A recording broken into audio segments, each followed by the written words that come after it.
Okay, तर regarding the same problem प्रतापला मी बोलवले, त्याला प्रश्न विचारणार आहे.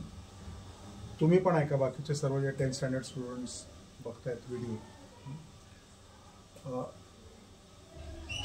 हा फॉर्म्युला आम्ही वापरलाय, curved surface area plus area of top circle, म्हणजे वक्र पृष्ठफळ अधिक वरचा वर्तुळ याचे क्षेत्रफळ घेतले.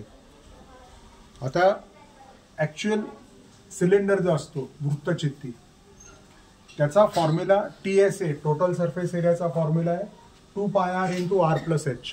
टोटल सरफेस एरिया तो जास्तीत जास्त प्रॉब्लेम्समध्ये आहे.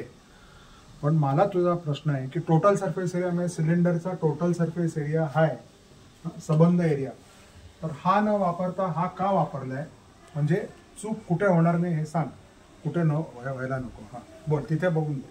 तर हा सर्कसचा तंबू आहे.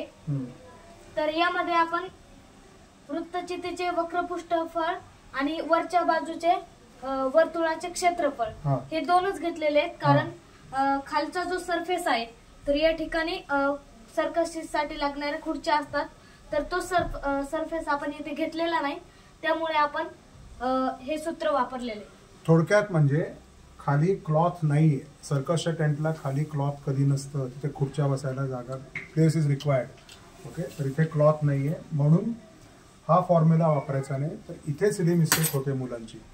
तर हा फॉर्म्युला न वापरता हा स्पेशल फॉर्म्युला तयार केलाय आपण, 2πrh + πr². कळलं?